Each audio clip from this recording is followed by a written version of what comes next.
coordonnateur de la dynamique Monseigneur Baudrou au Togo et il est également un membre de l'exécutif du parti politique MPDD, Mouvement Patriotique pour la Démocratie et le Développement. Paul Missiak Beto, encore une fois, bonjour. Bonjour Radio Victoire, bonjour Georges. Alors, la DMK, en pratiquement 2 mois, est frappée par la disparition. La perte de ces 2 géants du regroupement serait certainement difficile à supporter. Monsieur Georges, merci pour l'invitation. Vous savez que plusieurs fois nous venons dans votre ce qui ne s'est pas encore ouvert à la démocratie. Et par conséquent, ceux qui sont dans le Togo, dans le pays, que veulent s'opposer au régime qui est là, nous le disons à tout moment qu'ils sont au carrefour. Le premier carrefour peut être la prison, l'autre carrefour peut être l'exil, ou encore la mort. Le cimetière respectait les 3 chemins. C'est-à-dire, il a fait la prison au nom de la politique, il a fait l'exil et justement c'est à l'exil qu'il a trépassé. Malgré nos cris de détresse, malgré nos cris de cœur, que nous lançons tous les jours, demandant le retour de tous les exilés politiques, la libération des détenus, le pouvoir fait la sourde oreille. Et c'est devant tout le peuple togolais, devant toute l'Afrique entière. Heureusement ou malheureusement, puisque peut-être il serait content, c'est pour cela que j'ai dit heureusement. Mais lui, il est mort.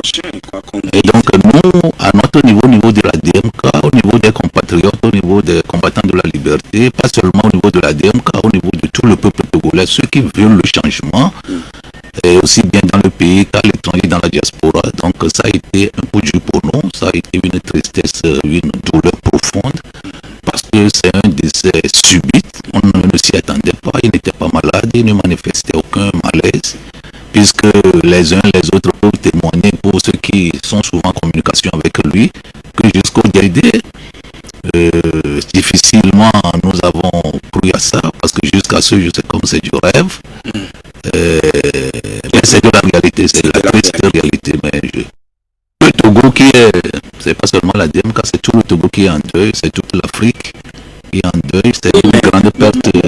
Monseigneur Baudrou est mort en exil, notamment en Suède, très loin de la terre natale.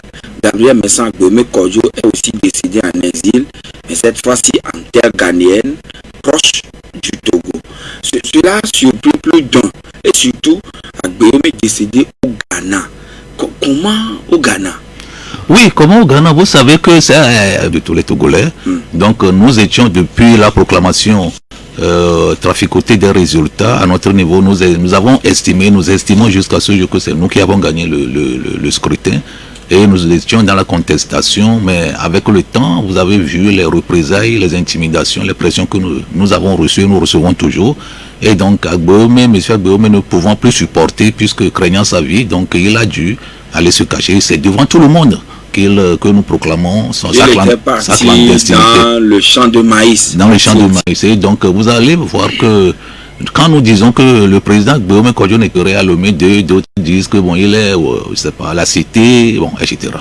Et c'est après son décès que les gens ont découvert que bon, vraiment il y a quelque chose qui se passe. Comment Monseigneur Kodjo peut mourir et moins de 60 jours, ce premier peut mourir à l'intérieur de Dieu. Personne n'a compris. Même il y a des gens dans l'UNI qui n'ont pas compris. Donc sa mort interroge. Mais sa mort appelle, suscite des interrogations, des questionnements.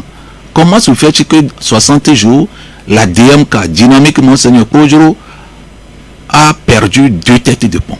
Ça suscite un questionnement. Il a dit, dans son adresse audio-visuelle, et donc dans son adresse audio, que c'est comme ça, des gens sont envoyés. C'est en mars qu'il a fait le message. Hein. Et donc, il a fait le message 1 semaine, 2 semaines, il est tué.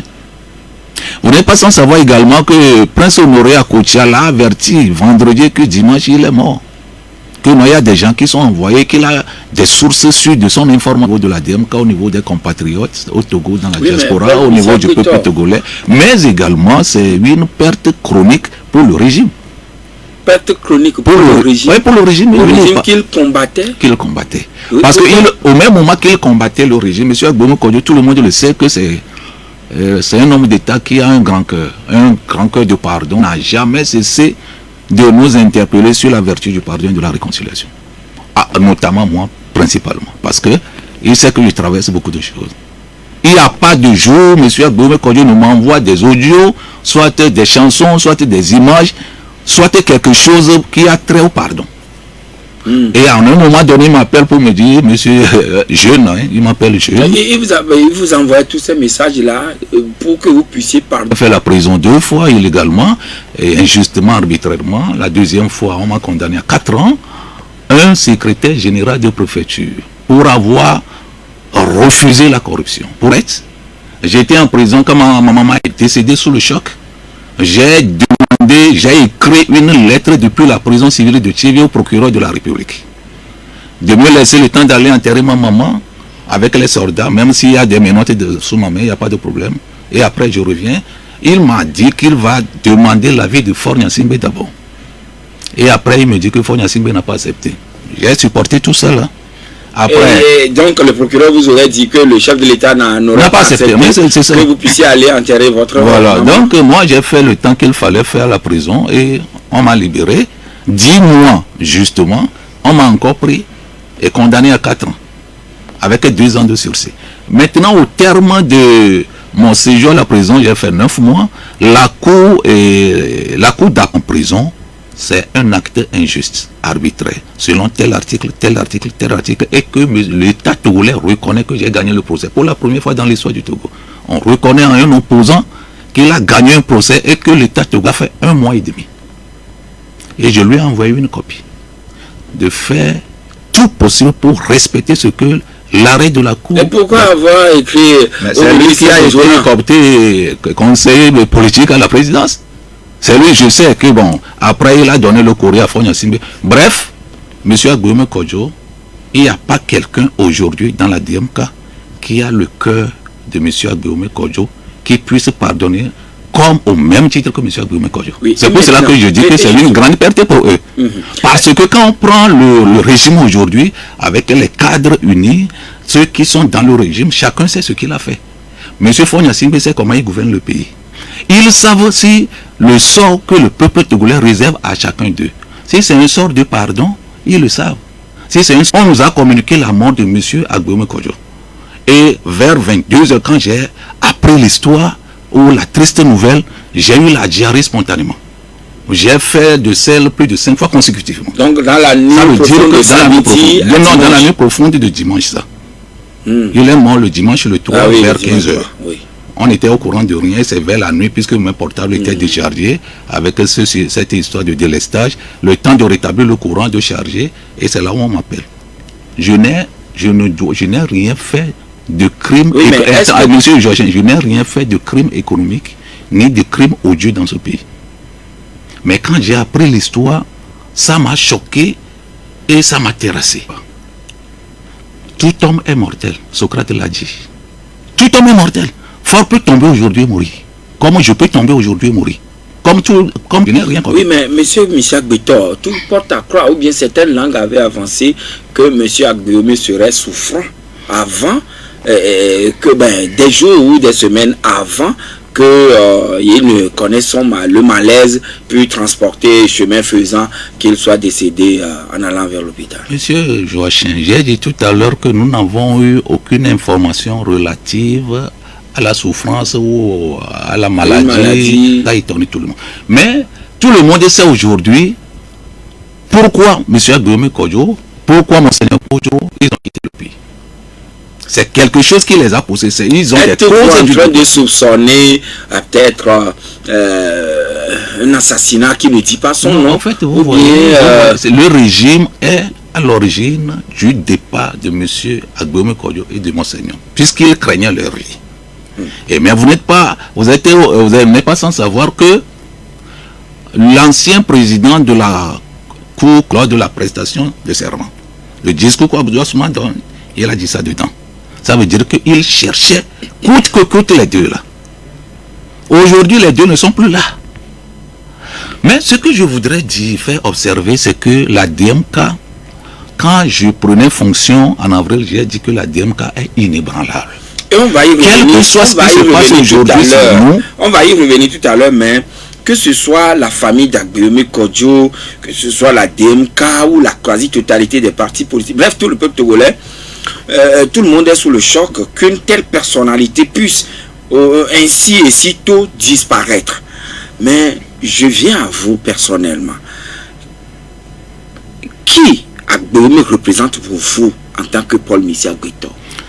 Oui, vous savez, bon, il y a beaucoup qui m'ont appelé parce que beaucoup savent que, bon, au-delà de ses enfants biologiques, le premier orphelin, c'est Paul Misia Guito. J'ai été fidèle. Vous avez été très très proche. J'ai été fidèle et j'ai été très fidèle à l'objectif que nous nous sommes fixés ensemble. Je n'ai pas été fidèle à M. Agbeyomi Kodjo, non, puisque c'est un homme. Je n'ai pas été fidèle à qui que ce soit, mais j'ai été fidèle à la mission pour laquelle nous sommes appelés et à l'objectif qu'on s'est fixé.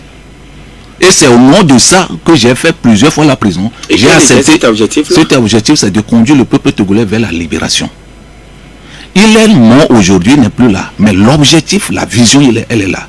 Cette vision que nous clamons tout le temps, c'est quoi? C'est que les exilés... Est-ce qu'aujourd'hui, les exilés politiques sont rentrés au pays? Non. Est-ce qu'aujourd'hui, les détenus politiques, civils et militaires sont libérés? Non. Est-ce qu'aujourd'hui, le peuple togolais vit dans un climat démocratique? Non. Est-ce que nous souffrons? Oui, nous souffrons. Ça veut dire que la vision, elle est là. Agbeyomi, M. Agbeyomi, comme Tavia Morin le dit, on peut tuer un homme, mais pas ses idées. Agbeyomi, il est mort, ses idées sont là. Il nous a donné tout avant de partir. M. Agbeyomi Kodjo, c'est un homme d'État ouvert. Vous pouvez l'appeler à tout moment, il prend. S'il ne prend pas, il est occupé, il vous rappelle. Si vous voulez échanger quelque chose avec lui, ensuite, il est au même moment un président de parti. Il est mon tuteur puisque mon papa n'est plus là. Il est mort depuis 2004. Donc c'est lui qui représente mon papa biologique pour moi. Donc c'est lui qui représente le tuteur, tout. Donc au-delà de comprendre tout de suite que parmi ses proches collaborateurs, je suis l'un de ceux avec qui il discute plus. Il discute plus parce que le rôle que je joue, je suis le conseil spécial. Sa disparition, quand tout le monde l'a appris, ça a surpris plus d'un, mais vous auriez constaté que la quasi-totalité des partis politiques de l'opposition lui ont rendu hommage à travers des communiqués ici et là. Comment avez-vous expliqué cela? Non, vous savez... comment expliquez-vous, pardon? Non, ça se comprend parce que avant tout, au-delà de tout clivage, au-delà de divergence, nous sommes tous des humains. Et donc, quand un de vos compagnons ou de vos camarades de lutte tombe, donc nous sommes en Afrique, nous avons des liens entre nous, donc c'est au nom de ces liens fraternels, ces liens amicaux, ces liens originels africainement parlant qu'on présente des condoléances. Donc je pense que c'est quelque chose de très naturel. Ça montre que il y a un certain attachement par rapport à l'humain. Oui, et connaissant bien l'homme, vous avez dit tout à l'heure, il représente beaucoup de choses pour vous et il prônait à tout bout de champ le pardon, la réconciliation, etc. Est-ce que depuis son exil, il prônait aussi langue avec le pouvoir afin qu'il y ait une passerelle et que des discussions soient toujours maintenues afin que peut-être les visions dont vous avez parlé, la vision dont vous avez parlé tout à l'heure puisse être de mise dans le pays? Oui, bien sûr, parce que vous savez, il y a beaucoup qui l'appellent pour discuter d'un sujet comme de l'autre chose. Et après, il m'appelle, on ne se cache rien, donc on discute de beaucoup de choses. Et à un moment donné, il me dit, donc après des échanges avec... Mais il m'appelle, je suis son conseiller, mais bien sûr, pas seulement des gens de pouvoir, mais toute personnalité. Donc on discute ce qu'il y a lieu de faire, à telle situation, qu'est-ce qu'il faut faire, devant telle situation, qu'est-ce qu'il faut faire. S'il faille que je fasse des démarches ou je fasse des communiqués ou je fasse des écrits, bon, je le fais. En tant que disciple fidèle. Bon, pas fidèle, mais en tant que disciple proche. Disciple proche. Mais autrement dit, il aurait pu échanger avec... A-t-il réussi à échanger avec le président Faure avant qu'aujourd'hui la mort ne le sépare de nous les vivants? Non, au-delà de tout, j'ai dit tout à l'heure que M. Agbeyomi Kodjo n'a de la haine pour personne. Ça, c'est là où je vois, à un moment donné, je l'appelle, je dis... Bon, est-ce que... Même Faure Gnassingbé, dont le président Faure Gnassingbé, dont il contestait la réélection, mais bien sûr, il n'avait pas gardé de dents contre lui. Non, non, il n'a pas de haine contre lui. Il n'est pas d'accord sur un certain nombre de faits, mais pour ce qui concerne les personnes, il ne menait pas un combat entre personnes. Et donc, à un moment donné, moi, je prie que Dieu me donne aussi cette capacité ou cette vertu. Je le taquinais des fois, je dis, est-ce que si moi j'aurais à votre âge là, est-ce que je peux changer comme vous? Parce que je le trouve bizarre. A-t-il réussi quand même à au moins téléphoner le chef de l'État ou bien discuter, parler avec lui quand il était... Non, il a essayé de tout faire. Il a essayé de tout faire. Mais il a pu également discuter avec beaucoup de proches de son entourage. C'est à l'entourage de lui rendre compte à M. Faure Gnassingbé. Donc il a fait ce qu'il a pu. Donc aujourd'hui on peut dire que M. Agbeoumé Kodjo est rappelé par Dieu. Il est là tranquille dans la lumière. Donc le reste de la mission, c'est nous qui allons continuer. C'est vous qui allez continuer le reste de la mission. Mais avez-vous déjà informé le président de la République ou le gouvernement de la disparition d'Agbeoumé qui, quoi qu'on dise, a servi de trois vies la nation togolaise? Oui, monsieur Joachim, je voudrais ici dire que la mission que nous avons, ce n'est pas une mission personnelle. C'est une mission nationale que nous avons. Et ce n'est pas seulement la DMK qui se bataille sur le terrain. Aujourd'hui, vous avez appris des regroupements, des personnalités qui ont fait sortir de communiqués pour nous soutenir, pour être avec nous. Je prends par exemple le groupe de G9 qui est à l'étranger, qui étaient les anciens tenants d'un autre parti politique qui ont pris désormais la décision de nous soutenir. Et je prends également d'autres formations politiques qui nous appellent et nous sommes en train de réfléchir sur la création, sur la mise en place d'un front qui regroupe tous ceux qui sont, que ce soit partis politiques ou associations qui voient le Togo autrement. C'est-à-dire que qui pensent que ce n'est pas question d'élection qui va sauver ce pays. Nous sommes en train de mettre sur pied ce front-là. Nous allons le porter bientôt à la place sur les fonds baptismaux. Pas sur les fonds baptismaux, mais nous allons porter ça à la place publique. Que bon, voilà, c'est le front. Et qui est composé des gens qui ne veulent pas qu'on parle des élections dans un certain nombre de conditions comme celle-ci. Mais ceux qui veulent aller, ils n'ont qu'à aller. Maintenant, le reste, on va voir comment on va. Ceux qui veulent accompagner le pouvoir pour aller aux élections, je reviens. C'est pour dire que M. Agbeoumé n'est plus là. Ouais. Monseigneur Kodjo n'est plus là. Ça ne veut pas dire que la DMK n'est pas là. La DMK est là. La DMK sera là jusqu'à la libération totale de ce pays. Et il faut que Faure Gnassingbé le sache. Non, la DMK mais qu'est-ce que nous revendiquons? J'ai dit tout à l'heure que c'est le peuple qui a donné la victoire à Agbeoumé, non? Oui. Est-ce que c'est Agbeoumé qui s'est donné la victoire? Non. C'est un peuple qui a eu confiance en Agbeoumé à un moment donné, il lui a donné le pouvoir. Oui, mais à vos propos que vous dites que le peuple lui a donné le pouvoir, mais la Cour constitutionnelle a dit le contraire. Alors, maintenant, il n'est plus. Vous allez revendiquer, réclamer encore quoi? Nous sommes en train d'être dans la résistance. Nous réclamons la victoire du peuple. Nous réclamons la souveraineté intégrale du peuple. Comprenez-moi. Nous réclamons la souveraineté intégrale du peuple. Et si nous avons fait une délégation, le pouvoir accède à votre revendication, vous allez confier le pouvoir à qui? Non, nous demandons la libération des détenus politiques avant toute élection. D'accord. Nous demandons le retour des exilés politiques. Et nous avons énuméré un certain nombre de choses qui ne sont pas encore faites. Voilà, mais je reviens encore à ma question. Oui. Est-ce que la DMK, ou bien peut-être, selon des indiscrétions, la famille de M. Agbeoumé a réussi à informer le chef de l'État, Faure Gnassingbé, ou bien le gouvernement que voilà, celui-là qui a servi aussi le pays ou la nation n'est plus. Est-ce que vous avez fait cela? Vous savez, le sort qui est réservé à Monseigneur Kodjo quand il s'était âgé de faire ses obsèques, vous savez le sort que le régime a réservé à Monseigneur Kodjo? Est-ce que vous le savez? Est-ce que le régime a été là? Est-ce qu'on a dépêché une délégation officielle de la part de ce régime-là pour venir assister aux obsèques? Nous avons vu des gens unir aux obsèques de Monseigneur Kodjo. Comme qui? Ah, mais tiens, vous le savez mieux que moi. Vous savez, et qui ont même Faure Gnassingbé doit arrêter. Je peux continuer. nous allons marquer la pause, si vous le permettez, puisque les techniciens nous font signe. Je reviendrai encore sur cette question. Si vous avez informé le gouvernement ou le chef du gouvernement, vous avez eu cette ingéniosité-là d'aller l'informer. Oui, officiellement, au niveau de MPDD, sa famille politique, on n'a pas fait les démarches vers M. Fornia-Singbe. Je ne sais pas si la famille va le faire, la famille biologique, mais pour ce qui nous concerne au niveau du MPDD, on n'a même pas songé à ça. Parce que vous savez, vous ne pouvez pas être à l'origine d'un malheur pour les deux illustres personnalités. Et vous allez continuer par nous emmerder ou nous provoquer. Je veux parler de M. Faure. Non, mais monsieur, le attendez. président Fornia-Singbe. Non, il n'est pas né avec le président. Là où vous êtes, on peut vous dire, monsieur Joachim, vous pouvez répondre, non? On peut vous appeler monsieur le journaliste. Mais sont-ils Je préfère, depuis longtemps, moi je l'appelle monsieur Fornia-Singbe. Et lui-même il le sait. Mais il est Alors, le président. je ne sais pas. D'accord. Il n'a pas besoin que je reconnaisse son titre d'abord. Et donc, qu'il cesse de nous provoquer au niveau de la DMK.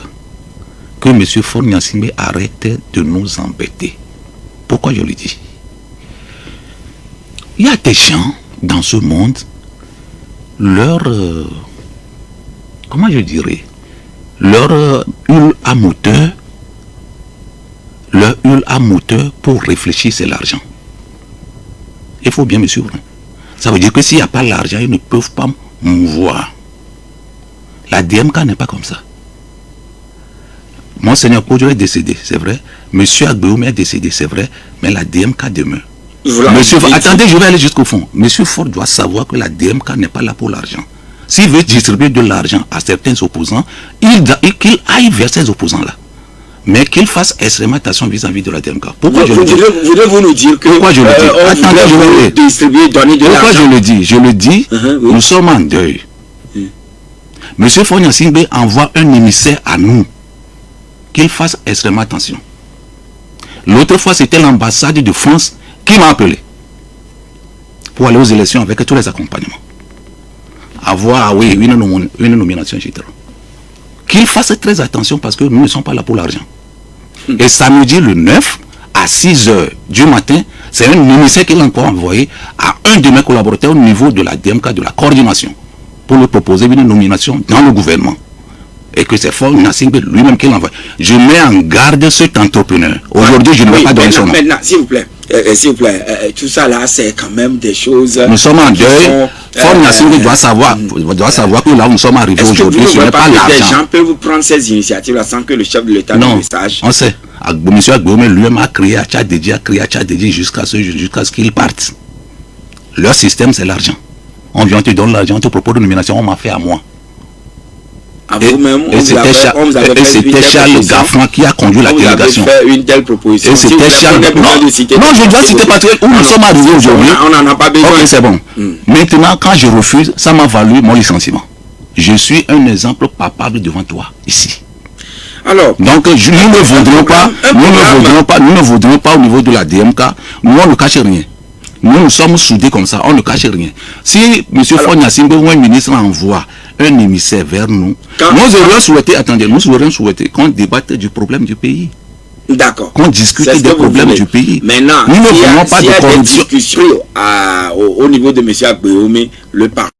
Mais j'ai appris le pardon, mais le bourreau ne peut pas être là, continuer, tu veux pas nous tuer, on va dire. Le programme circule d'ores et déjà sur les réseaux sociaux parlant des obsèques de l'illustre disparu. Pouvez-vous nous en dire davantage? Oui, à partir de demain, jeudi 14 jusqu'au 16, de 16h à 19h, pour ceux qui veulent saluer la famille, il n'y a pas de souci. Ah oui, mais la DMK voudra à partir de là nous annoncer aussi quand est-ce que M. Agbeoum peut-être sera, la dépouille sera rapatriée.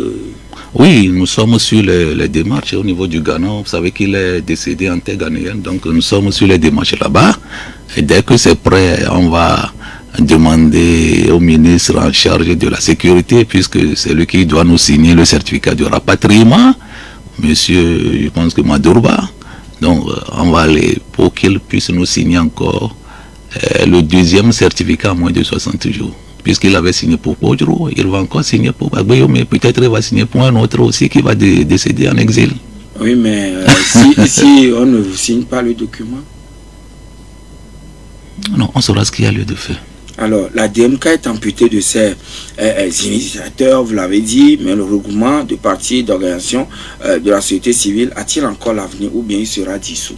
Vous avez dit que ça existe. Non, ça existe. Pourquoi? Mais vous regardez monsieur Agbeyome Kodjo et puis Monseigneur Kodjo était venu jouer le rôle de Moïse. Vous regardez, lorsque les enfants d'Israël devaient être conduits vers Canaan, c'est Moïse qui les a conduits depuis Égypte. Et à un moment donné, Moïse, Dieu l'a rappelé. Mais les enfants d'Israël ne sont plus retournés en Égypte, ils ont continué la marche. Josué, Caleb, donc bon, ils ont conduit. Donc nous que Dieu a choisi, je parle de la DMK, oui, pour les compatriotes, parce qu'aujourd'hui, ce n'est plus question de la DMK seule. Donc les compatriotes qui veulent le changement, qui nous soutiennent, nous allons conduire ensemble le peuple togolais vers la terre promise. 92 02 80 63 99 70 70 90 pour participer à ce débat. Allô, auditeur en ligne, bonjour. Ah là là, Évangéliste Senghor. Voilà. La radio. Mon frère M. Beto. Bonjour, mon cher. Oui, bonjour, monsieur Senghor. Je n'ai rien comme question, mais juste pour vous présenter mes condoléances et pour vous dire que la Bible dit que toute chose concourt au bien de ceux qui aiment Dieu. C'est ça. Je me rappelle où Kodjo avait dit, ça fait 15 années de cela, il dit, vais-je rentrer dans la tombe un jour avec la joie ou avec des pleurs? Moi, je vais dire que Agbeyome est rentré dans la tombe aujourd'hui avec la joie. Parce qu'il a commencé quelque chose qu'on appelle l'alternance. Que le Seigneur vous bénisse. Merci beaucoup. Merci. Bien noté, cher ami. Madame Messi, bonjour. Allô? Oui, bonjour, madame. Oui, bonjour. Voilà. Et je comprends pas comment on peut être dans une république et que des gens qui ont servi la République puissent mourir en exil. Et je ne comprends pas. On a dit dans la Constitution mandat de 5 ans, non? Mes frères là-bas. C'est ce qu'on avait dit, non? Et puis il y a eu 2005, la paix avec son APG, où le mandat du régime finissait en 2015. Comment fait-il qu'ils sont encore là jusqu'à présent pour que les gens vivent jusqu'à crever à l'extérieur? C'est ce que je ne comprends pas. Et puis moi, je voudrais dire aux politiques d'arrêter de nous tromper que le régime a envoyé des gens pour corrompre. Est-ce que le trésor public appartient au régime? Non. Ça n'appartient pas au régime. C'est pour ça qu'on a stipulé un mandat de 5 ans pour que les gens atteignent comme en France. Faut que les gens arrêtent ça. Et puis, voilà quoi. Merci et bien. puis, à notre frère Kodjo et à tous les morts politiques, RIP à eux. Il faut qu'il y ait le calme, que les gens comprennent d'abord, on n'a pas besoin d'élection, et que les gens passent le pouvoir, passent la main tranquille, pour qu'on ait la paix dans ce pays, pour qu'on évolue. Merci, madame. Merci. Ici, bien noté. Alors, Pelé, bonjour. Un autre auditeur en ligne avec nous, c'est Pelé, je crois. Bonjour. Allô? Oui, bonjour, Pelé. Oui, bonjour. Je salue M. Beto. Oui, monsieur, bonjour. Ok, du courage. Merci. Ok, je pense que un grand homme, c'est pas. S'il faut dire aujourd'hui, le président Ford est un grand homme. Il a fait tout. Ce parcours démontre que c'est un grand homme. Mais je pense que on n'est pas lié au président. On devient le président au moment au contraire. Il faut être lié au président au moment au contraire. Le moment au contraire, là où il a compris qu'il était petit avec évidemment, et jusqu'à grandir, il a compris que c'est maintenant qu'il faut développer ici, évidemment, président. Il faut développer le pays. Il a demandé non. Il est temps d'espérer. Je pense que cet homme est un grand homme. Merci. Bien noté, cher ami Pelé. Et nous accueillons un autre auditeur, monsieur Gado, bonjour. Allô, bonjour. Oui. Monsieur Agbeton, bonjour. Bonjour, monsieur Garo. Nos condoléances. Merci beaucoup. Bon, vous voyez, comment je vais vous demander franchement, ceux qui revendiquent la victoire même, vous aussi vous revendiquez votre état d'âme, vous êtes courageux. Secondo, si par exemple, on vous remet le pouvoir, qui va l'exercer? Issa Agbeton est décédé. Merci, bonne journée. Bien noté, monsieur. 92 02 80 63 99 70 70 90. Apollinaire. Grâce à bonjour. Bonjour, cher ami. Bonjour, monsieur Moussa. Oui, bonjour, monsieur Apollinaire. S'il vous plaît, je vais vous dire quelque chose. Pardon, il faut laisser dessiner quelque chose sur les médias. Moi, mon avis, ce n'est plus la peine de dire que M. le Président Ford a envoyé les ministères chez nous. Non. Moi, mon avis, ce n'est plus la peine. On peut dire, M. Agbeton, il est mort en exil. Comment on va faire pour que prochainement, ça ne doit pas le faire encore? Normalement, à mon avis, c'est comme ça. Vous devez votre parole là pour apaiser le cœur de population. D'accord. C'est ça que je voulais vous dire. Merci. 92 02 80 63 99 70 70 90. Allô? Allô? Oui, bonjour, Joseph. Oui, bonjour, monsieur. Monsieur Vidia. D'accord, Vidia, nous écoutons. Je me dévoile vraiment. Je voudrais aller sur un chapitre un peu chaud, c'est pour un peu témoigner de l'ordre. Je l'ai connu en 2000, quand j'étais un jeune militant du parti auquel il appartenait. Et ce que je voudrais retenir de lui, c'est qu'il était très ouvert. Je le dis comparativement à ce que les ministres font aujourd'hui. M. Agbeton avait 4 jours d'audience à la primature. À l'époque, c'était au CASEF que la primature était. Sauf le mercredi où il y avait le conseil des ministres. Je voudrais que nos ministres actuels emboîtent le pas. Au moins, même si le livre n'est pas beau, reconnaissez quand même qu'il court bien. Je n'appartiens pas à son parti politique. Ceux qui me connaissent savent de quel bord je suis. Mais franchement, c'est une valeur que beaucoup de ministres, beaucoup de DG ont perdu aujourd'hui. Des gens ne prennent même plus la peine de dépasser leur téléphone. Comment allez-vous pouvoir régler les problèmes des citoyens si vous ne les écoutez pas? Et je dis paix à son âme, qu'il repose en paix.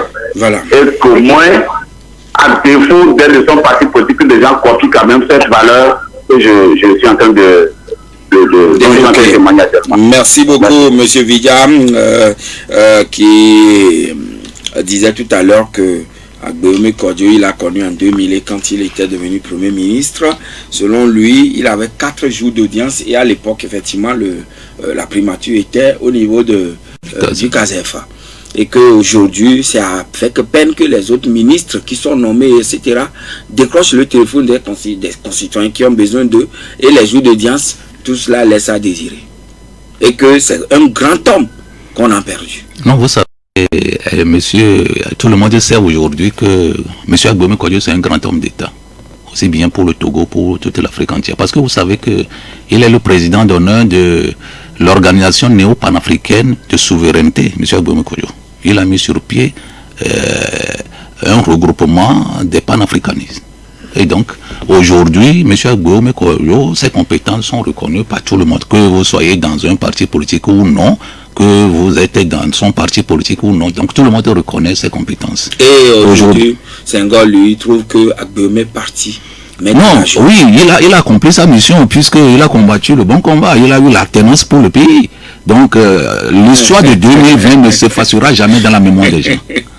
Même si M. Agbeton Kodjo ne s'est pas assis sur le trône au Togo, chacun sait qu'aujourd'hui, en 2020, c'est quelqu'un qui a refusé la... Vous savez, quand vous prenez par exemple le monde chrétien, ceux qui sont nés dans une église, leur foi est différente par rapport à celui qui a fait vaudou pour pouvoir se reconvertir après. M. Agbeton Kodjo, lui, il a fait le parti au pouvoir. Et à un moment donné, personne ne l'a forcé avant que lui-même volontairement ne dépose sa démission au poste de Premier ministre pour revenir à Et l'opposition. c'est ce que Pelé dit, il est devenu opposant au moment opportun. C'est ce que je dis. Donc, s'il veut faire quelque chose, il le fait proprement. Il a servi le RPT, il l'a fait proprement. Mais à un moment donné, il s'est arrêté pour dire que non, si on ne sait pas là où on va, au moins on doit savoir d'où on vient. Et donc, il a fait la rupture et il est venu du côté de l'opposition pour mener la lutte. Et voilà, Madame Messi dit, elle ne comprend pas pourquoi des gens qui ont servi le pays, disons la République selon ses termes, puissent crever ainsi. Non, Madame Essi ne maîtrise pas trop les rouages de ce régime dictatorial. Parce qu'il a parlé tout à l'heure que bon, qu'on cesse de dire que le pouvoir donne l'argent. Qui ne sait pas aujourd'hui que la force de ce régime, c'est deux choses. Il y a l'argent et les armes. Oui, mais tout le monde le sait. Oui, mais ces propos, il faut quand même... Et donc, aujourd'hui, on peut retrouver des millions dans le domicile d'un citoyen, d'un ministre. Alors, et ça ne gêne pas. Ça veut dire, je voudrais dire à Madame ici que nous ne sommes pas dans une république normale. C'est pour cela que les personnalités de l'opposition peuvent quitter sous contrainte parce qu'ils ne sont pas dans la même vision que ceux qui sont dans le régime. Oui, monsieur Missiak Betor, nous sommes à la fin de l'entretien, mais vous l'avez dit, des souvenirs, vous en gardez toujours de l'homme puisque vous avez été très très proche de lui et vous avez parlé de pardon. Il faut laisser tomber la haine et tout. Qu'avez-vous à dire au peuple togolais? Non, moi je dis au peuple togolais je renouvelle nos gratitudes pour le soutien massif. Les compatriotes qui sont dans le pays et qui sont dans la diaspora. Le peuple togolais, aujourd'hui, chacun voit clairement ceux qui veulent libérer ce pays et ceux qui font une politique cosmétique. Nous ne faisons pas de politique cosmétique. Nous ne pouvons pas être en deuil et que le désir de ce régime, c'est de casser la DMK. C'est de briser la DMK. Ça a commencé depuis, mais comment on peut imaginer qu'on est en deuil et c'est en ce moment-là qu'on vient nous faire des propositions pour casser la DMK. On ne peut pas, si nous aimons vraiment la DMK, on ne peut pas l'accepter. Oui, mais je reviens sur le message que vous avez à l'endroit du peuple. Le message, c'est un message de soutien. Le peuple togolais nous soutient, nous aussi. Toujours leur soutien. Non, le soutien il est là. Le soutien il est là. Donc aujourd'hui, tout le monde sait que la DMK défend une cause noble, une cause nationale. Ce que moi je dois dire, c'est que la grâce de Dieu nous conduise les responsables de la DMK, conduise le peuple togolais, et que Dieu lui-même fasse en sorte que ceux qui sont aujourd'hui les causes du départ des Togolais dans la diaspora, que Dieu touche leur cœur s'ils en ont, que Dieu les touche pour qu'ils puissent, et que l'âme de l'illustre disparu se repose en paix, et que Dieu lui-même comble la douleur, déverse la paix, apaise les cœurs de la famille biologique et de la famille politique, et que les autres démarches, nous allons les communiquer ultérieurement aux populations. Et vous avez dit le programme de salutation... C'est de demain 14 jusqu'au 16, à partir de 16h jusqu'à 19h au domicile du défunt. Forever. Merci. Paul Missiak Betor, du courage. Merci. Et beaucoup de courage à vous tous au niveau de la DMK et au niveau de la famille éplorée. C'est fini pour l'émission de ce matin. Madame, Monsieur, merci à vous toutes et à vous tous qui nous avez suivis, écoutés un peu partout. Alors, merci également à la coordination technique avec la main de maître de Messan Haïté.